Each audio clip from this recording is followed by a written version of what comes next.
BBOR Black Box Online Radio, coming to you from West Virginia. BlackBoxNed88 on Instagram for the bonus podcast. And just a quick reminder, every Monday is Zodiac Mondays. Wednesday is an Ask Me Anything. That's an AMA, so please drop your questions below for things that you would like discussed here on the show. And Friday is an Anything Goes. Any subject is fair game, mostly talking about true crime, serial killers, the Zodiac Killer, but any subject is welcome. All right, so please share some ideas in the comment section about what you would like to hear about on this channel, and let's get started. Okay, hello everybody. Today is Thursday, and on Thursdays this year, I've been doing something called the Versus series, which is a psychological breakdown program talking about famous people from the true crime world and comparing and contrasting their behavior, all for the purpose of psychology. But this is a standalone episode where I will only focus on Richard Ramirez, the Night Stalker, and there's a very particular reason for that. But before we truly begin, I would like to remind you guys that I am also the host of the program AstroPsych 400 here on YouTube. Some people were saying that they use BlackBoxOnlineRadio as a way to fall asleep at night, so I thought, why not create a podcast specifically designed to help people fall asleep? And you can hear that on AstroPsych 400, a different YouTube channel, but of course absolutely free. And there's some other videos over there about psychology and astrology and personality traits on AstroPsych 400. Please like and subscribe. And a way that you can help out both channels is to go over to Amazon.com and have a look at the book Killer on a White Horse by me, Ned Dahan. It is a novel murder mystery inspired by the Zodiac Manson connection, but it is indeed fictional. And there is always the Teespring page. Feel free to have a look at some of the merchandise, and remember, being weird is not a crime. I started reading and watching content about Richard Ramirez because of a rather bizarre reason. I was actually listening to the show OMG High, which is hosted by none other than the comedian George Lopez. The episodes are available here on YouTube for free, and he was interviewing Constance Marie, who played his television wife, his fictional wife, when he was on the sitcom of the same name, George Lopez, and they started talking about Richard Ramirez, the Night Stalker, and I was really reminded of some older times on Black Box Online Radio where I would just be following one program and someone would discuss something from the true crime world, and instantly I would be pulled into a different corner of the universe, and I would just try to learn as much as I could or go through a lot of the sources that were made readily available to us. And there is also a Netflix special and series out on Richard Ramirez, but he's definitely one of the more famous serial killers out there. But through many of the pieces of media that I was going through, people were asking the question, why is there this fascination with Richard Ramirez? Why are so many people zoning in on him? And why are so many people trying to explore the life and the crimes of Richard Ramirez, the Night Stalker? And it is a challenging question. But first, I would like to begin by saying that Richard Ramirez was convicted for 13 counts of murder, 5 counts of attempted murder, 11 sexual assaults, and 14 counts of burglary, and he was sentenced to death. 19 death sentences, actually, horribly impractical, but yes, he was sentenced to 19 death sentences, but he died in prison at the age of 53 due to a form of cancer. Now, to start at the end of my reading and watching journey, the last two episodes and videos that I saw about Richard Ramirez were from Dr. Todd Grande's channel. I really do like his presentations. I definitely like his psychological breakdowns more so than the mock therapy sessions that he put out over on his YouTube channel. But he said something that was quite odd in the second video that he did on Richard Ramirez, saying that he is one of the most fascinating cases that he has ever explored in the mental health world. And I thought that that was so surprising because for somebody like me who is not a psychologist or not a doctor, but just learning about things like anybody else, just watching true crime documentaries like anybody else, I thought that Richard Ramirez was so boring as a serial killer because I didn't find the story to be anything more than he was just a big jerk.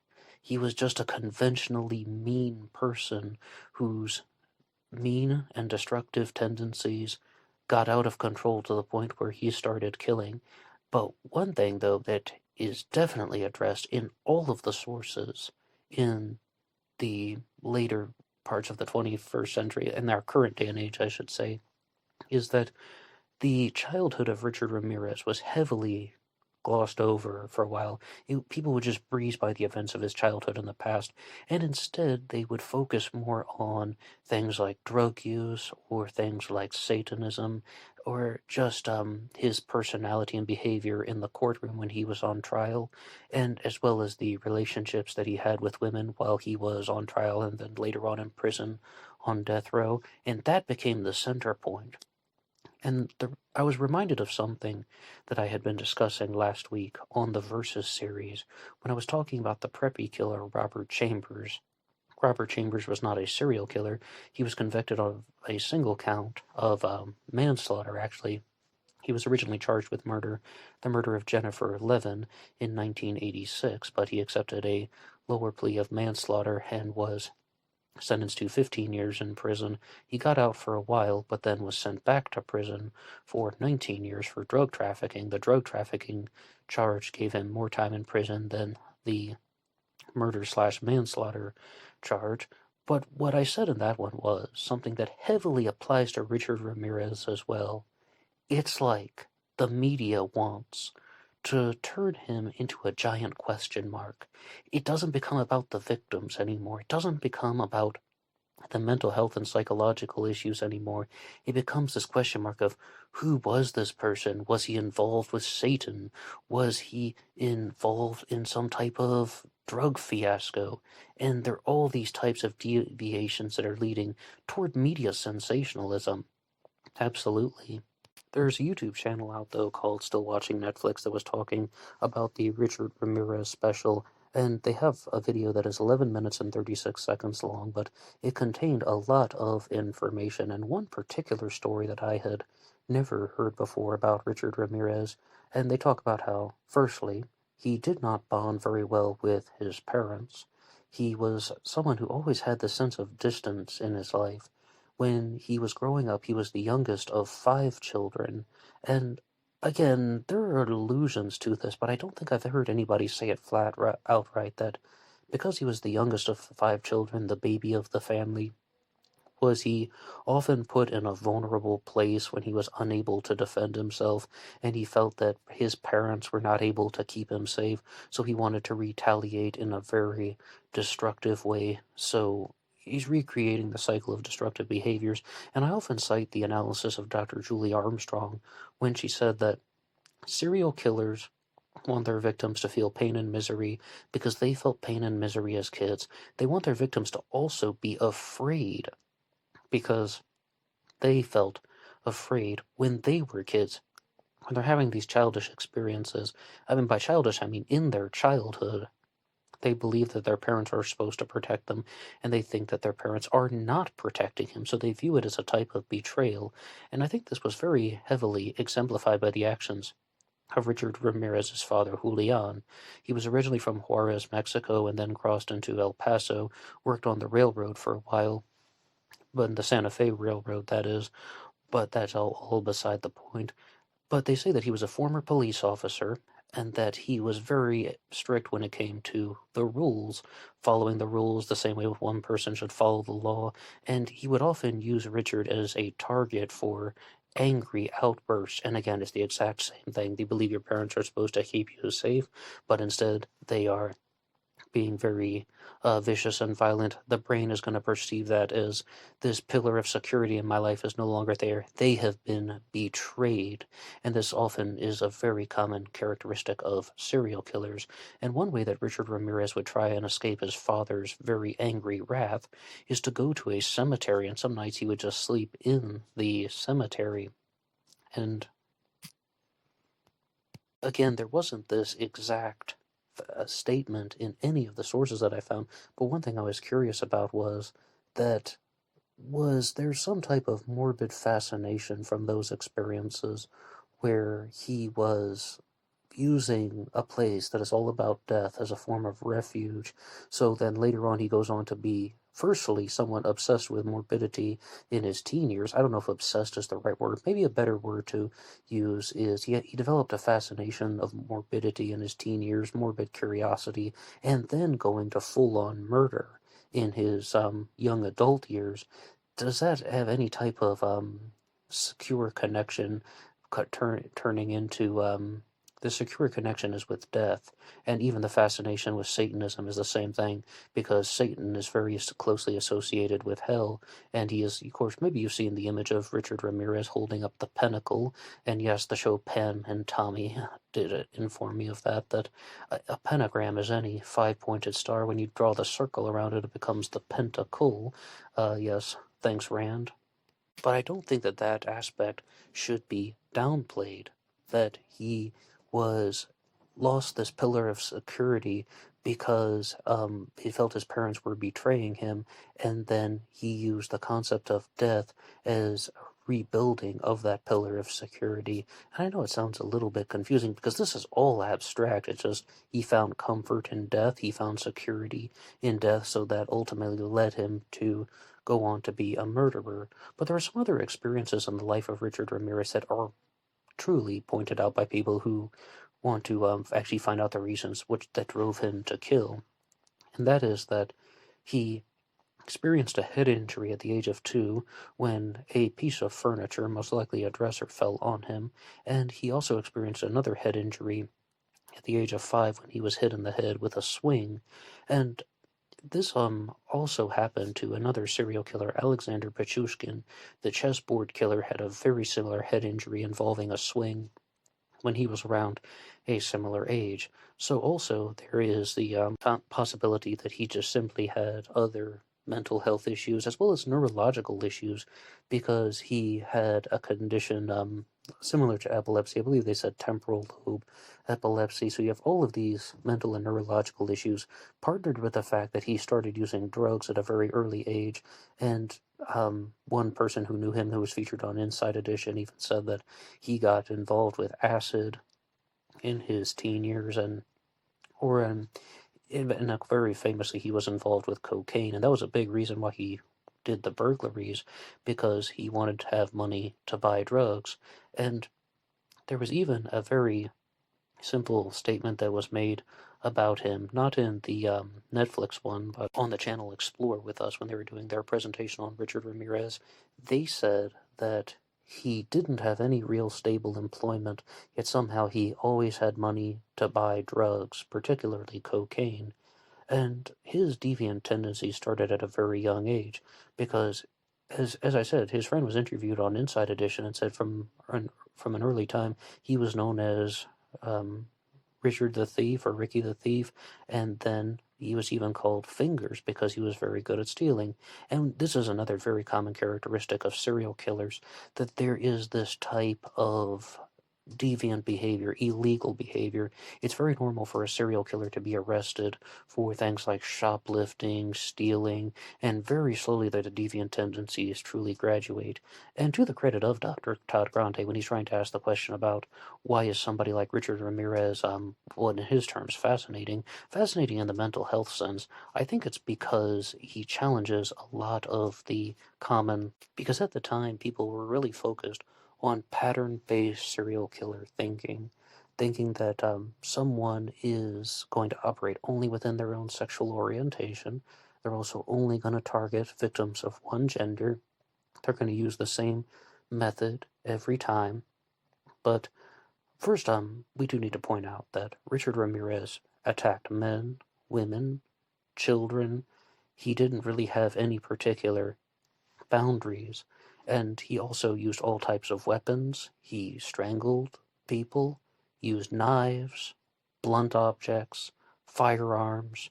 It's about the killing. It is not about any particular aspect of of using a method. Like many people used to have this commonly held belief about serial killers. It was practically even a stereotype that, okay, a serial killer is going to start committing a crime and then they're going to find a way that works and then they're just going to use the same attack method over and over again.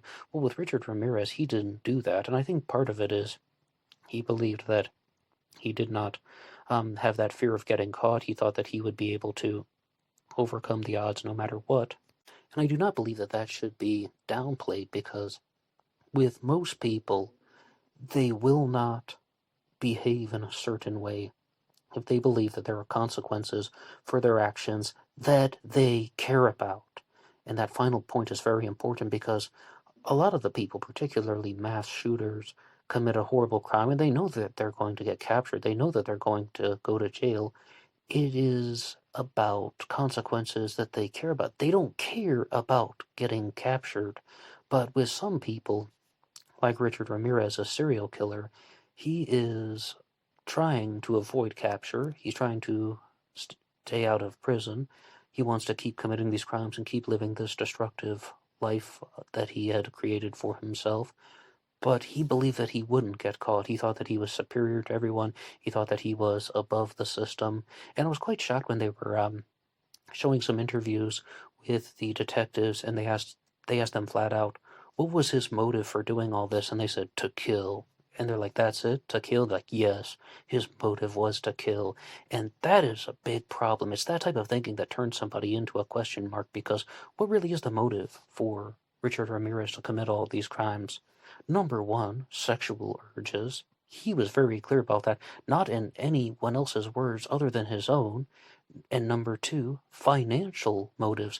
I mean, as previously stated, he was convicted of burglaries. He was not only breaking into people's house to steal little things like trophies or collectibles so that he could turn them into his own little shrine of memory and such. No, he was burglarizing. He was stealing things from people's houses so he could buy drugs. And in one incident, they said that he even stole $30,000 worth of valuables from a single home.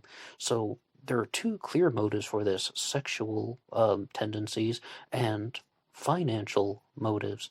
I mean, I think that that is clear as day. So it's not only about killing. Did he show indifference to human life? Absolutely. Did he have more than one reason for doing this? Absolutely. But is he actually driven by Satan to commit these crimes? No. Again, I don't think that there's any actual satanic force that is forcing him to commit murder. I believe that that was purely a fascination with death that he learned at an early age, and he took comfort in the concept of death because it allowed him to just be free from suffering for a single moment. So then he began to inflict death upon other people, i.e. murder. But again, Richard Ramirez was interviewed, and some of the interview clips are still available on YouTube. We need to use the word interclips for them more often. BlackBoxOnlineRadio coined term. And in the interclips, you can hear him talk about how he had these types of either urges or desires, and that if he didn't give in to them, then they would just either fall down on top of him and consume him. They would destroy him. They would devour him, and he would not be able to function if he didn't give in to those types of overbearing urges. And when it comes to serial killers, I often cite the example of Dexter. Dexter is a fictional serial killer created by Jeff Lindsay, but in the show Dexter, as well as the books, which are a little bit more badass in my own personal opinion, Dexter talks about the dark passenger, and I use this as an example all the time because I think it was a brilliant way of detailing the situation that real serial killers experience. The concept of a dark passenger, that there is somebody who is beside them mentally, riding along with them, that is just always present and either encouraging or giving the impression that they need to commit these crimes. And I think that's one type of serial killer. There are other types of serial killers who are cold, methodical, and calculating, and they know exactly what they're doing. There's no dark passenger. There is only them, and they're doing it for a very specific reason. These would be the taunting serial killers, like some people's theories about the Zodiac Killer would fall into that category, although the Zodiac Killer has never been apprehended, so it's a little bit difficult to say that this is exactly who he or they were. But someone that Richard Ramirez knew in prison also gave a testimonial about what he was truly like, and he said very clearly that he got some type of sexual satisfaction from committing these acts. And he's also committing sexual assaults, as you heard from that list of crimes that was read off in the beginning. So it's a little bit more than just some type of psychological release that he has experiencing. No, he's actually committing sexual crimes, and it's all fueling his own selfishness. And that was why, from an early time in life, I began to think that Richard Ramirez was just a jerk. He was a mean person. That's why I said that at the beginning, because I noticed that his deviant behavior would get more and more intense as life went on, and that's why I refer to him as just a conventionally mean person whose behavior just got out of control. But you do see that he was abused, definitely verbally, physically, and emotionally abused. A lot of it seemed to have come from his father. And I told you that there was one story that I hadn't heard before in that 11-minute video that was discussing the Netflix documentary, and that was about his father had chained him up in the cemetery one night. And it's one of those things like, oh, you want to be out here? No, you have to stay out here. And I had never heard that exact story before, but again, children will process that definitely as a form of betrayal.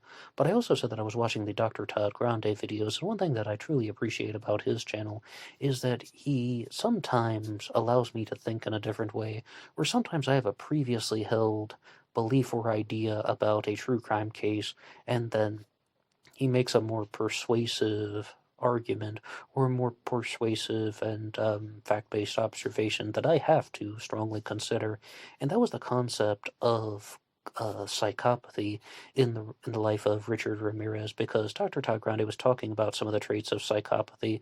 Really, people are diagnosed as psychopaths or sociopaths by the HARE checklist, which is a 20-item checklist. There's a maximum score of 40 points.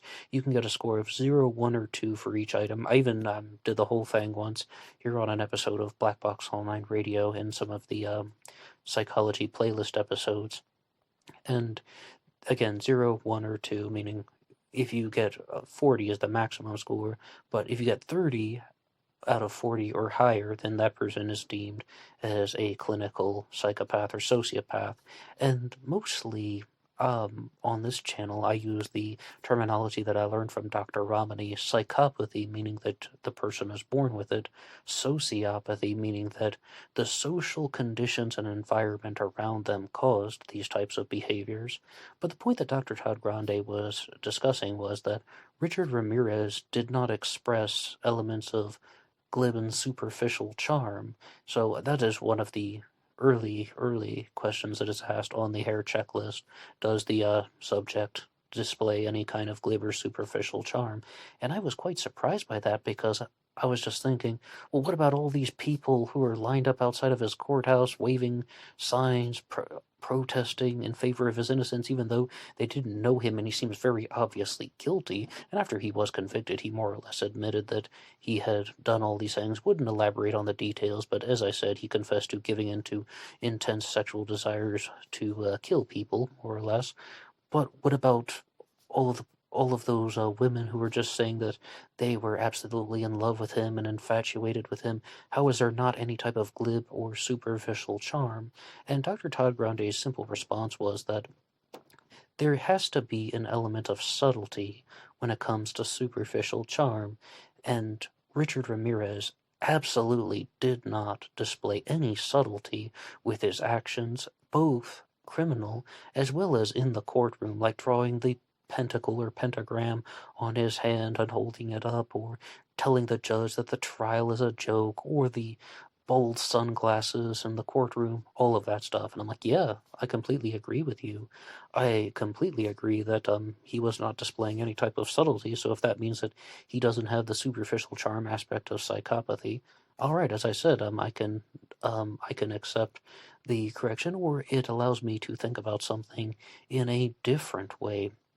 But when it comes to the Diagnoses of Richard Ramirez, it really appears that the medical community isn't even completely certain on what type of neurological or psychiatric conditions he may have had. If you were to get on Wikipedia right now, you'll see something about how he had schizoid personality disorder, and interestingly enough, in the Dr. Todd Grande videos, he heavily disputed that, saying that they probably misunderstood certain aspects of his personality, and that he was probably just very shy as a child growing up, and that really affected a lot of his approach to people.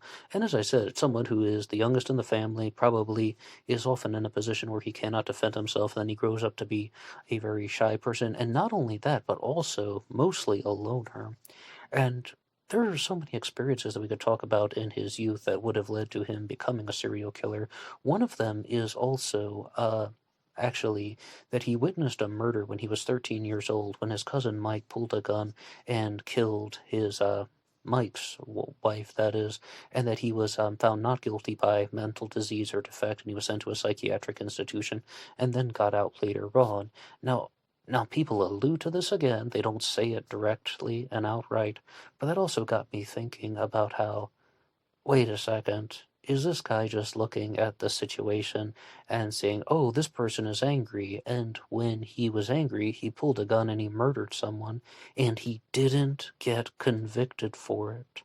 Is that some type of direct influence on the belief system issues that I was talking about before, about how people will not do something if there are consequences that they care about, meaning if they know that there's a 95% chance that they are going to go to jail and get humiliated publicly, are they going to do that? Are they going to behave that way? No, most people will not do that. And the only people that would do that are the ones who don't care about getting caught, like the ones who don't care about being arrested, or they don't care about spending the rest of their life in prison, or maybe they aren't afraid of the gas chamber, so to speak. But I think that may have been some type of lesson involving morbidity, that someone can commit a crime and there will not be consequences that they care about, or there are ways to get out of it, and they're just like showing absolute indifference. Because most people often notice this about serial killers. They always ask the question, do they show any remorse for their crimes? Can they be rehabilitated? And on the Serial Killer podcast, which is hosted by Thomas Feiborg Thune, he said some serial killers are incurable psychopaths.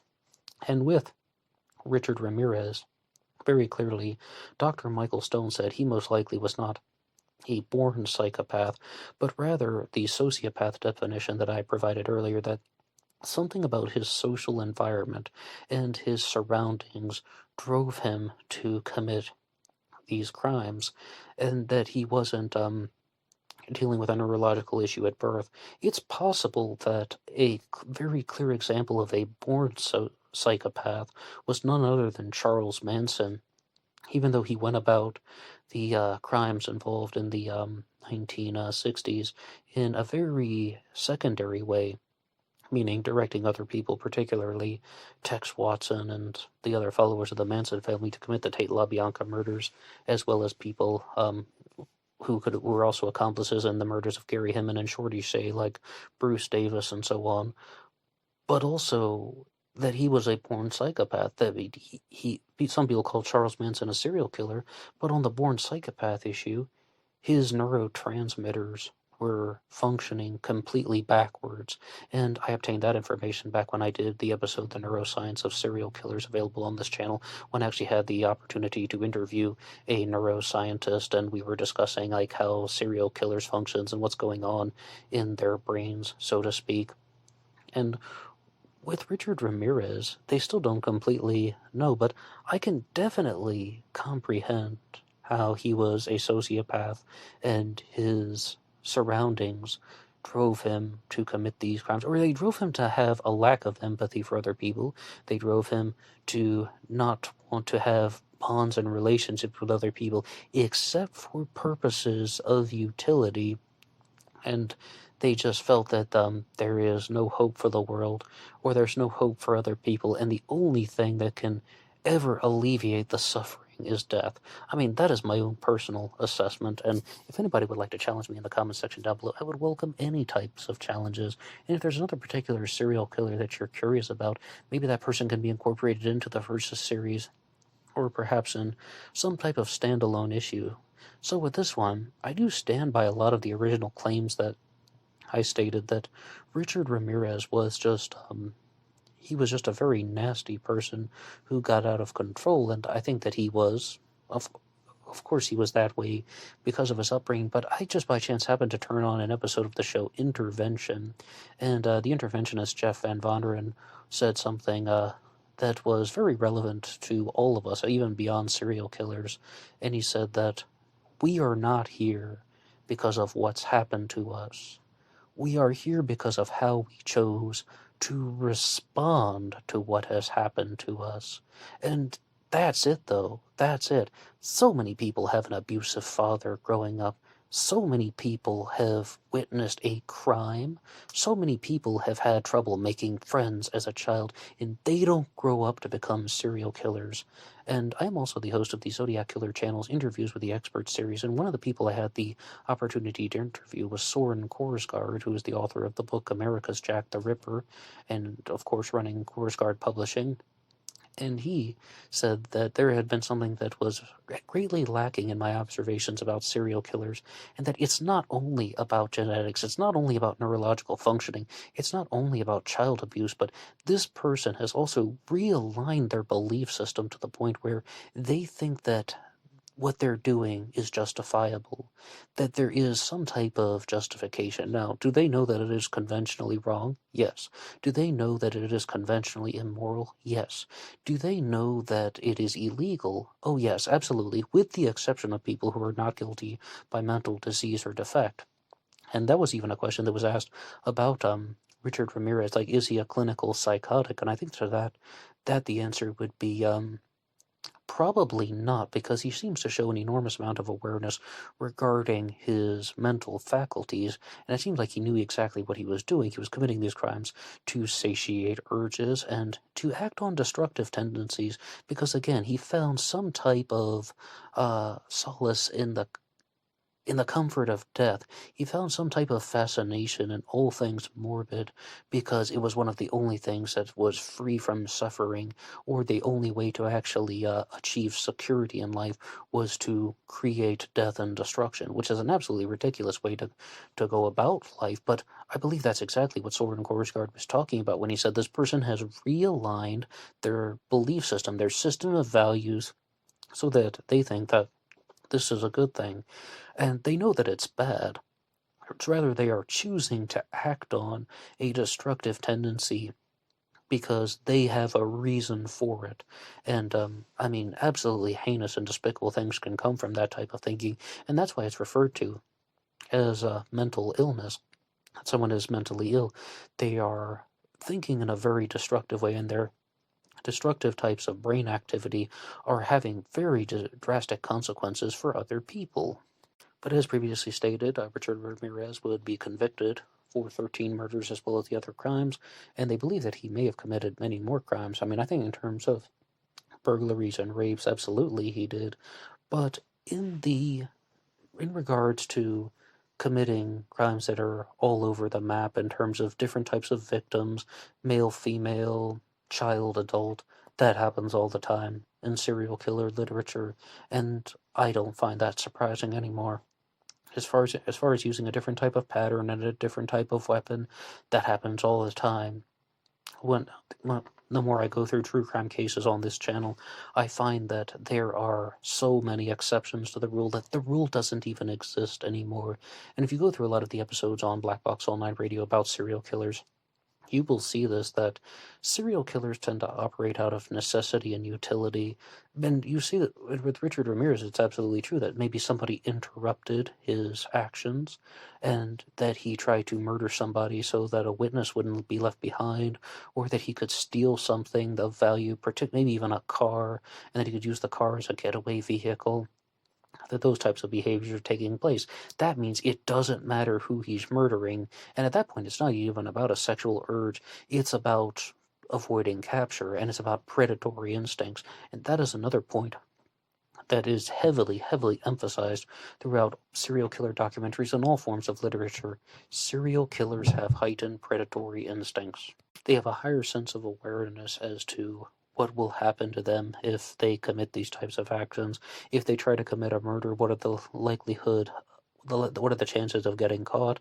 They are very much aware of this because other people are often turning a blind eye to their actions, and from a very early age, they learned how to avoid these types of features coming to the surface. They learn how to hide their destructive tendencies, putting people in a false sense of security. And I absolutely think Richard Ramirez was like this, but when it came to committing the crimes, he didn't have to display those tendencies. Was he like that in his daily life? Yeah, sure. Was he like that with the women that he was putting on a show for in the courtroom? Yeah, sure. But when it came to committing the crimes, he was also known as the walk-in killer, that he would just walk into other people's homes. And in that respect, there is a very small element of the cold, methodical, and calculating serial killer that he is someone who is going after people but waiting very patiently for the right time to attack. And I think the biggest example of this is Joseph D'Angelo, the Golden State Killer, the guy who would sit in the bushes for 4 hours waiting for a victim to come home. Again, no smartphone, no Wi-Fi, I mean, no electronics or anything, just sitting in the bushes for 4 hours waiting for a victim. Or sometimes D'Angelo would break into the people's homes and then be waiting for them to arrive. Cold, methodical, and calculating was an understatement for that guy. But there's a case in point there. He also targeted men and women, younger victims and older victims, and it was done out of utility and necessity, so he could keep committing these types of crimes. But with other serial killers, I do need to emphasize this. It is very important to note that this type of behavior happens all the time with serial killers, going after men and women, children, adults, not using the same pattern, and so on. Another clear example is a serial killer that operated even before Richard Ramirez, Kenneth Harrison, the Giggler, also known as the Boston Giggler. He committed crimes against men, women, children, adult. He committed crimes in different ways. His signature was throwing the victims into the water, and that's how he got the name the Giggler, because he made a laughing phone call after he murdered a man named Joe Breen.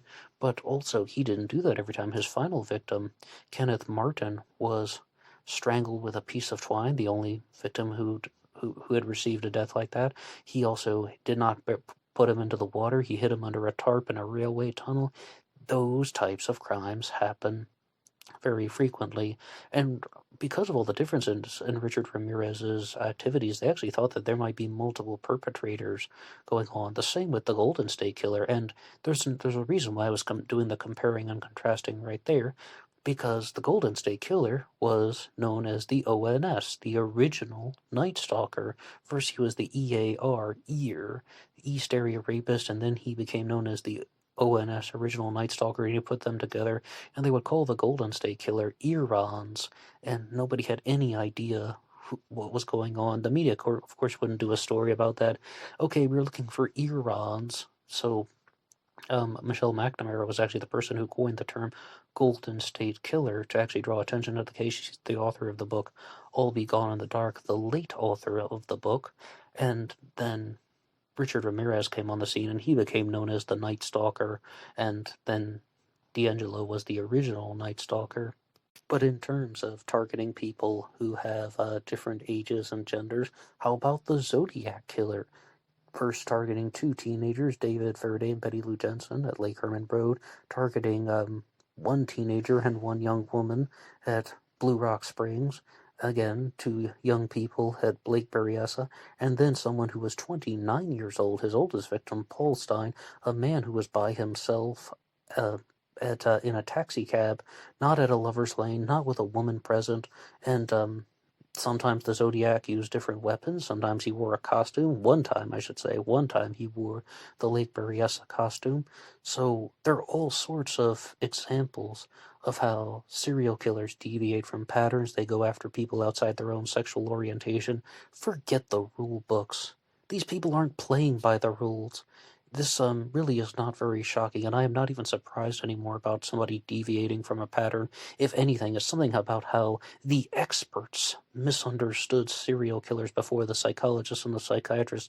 They misunderstood how serial killers function. Now, the motives for them to commit these crimes, the psychological motives and the psychiatric reasons and the neurological reasons, oh, that stuff they were spot on about childhood abuses and traumas and genetics and brain activity. Oh, absolutely. The stuff about the hierarchy of values, absolutely. That stuff is spot on. But that a serial killer is going to be always pattern based? Nope.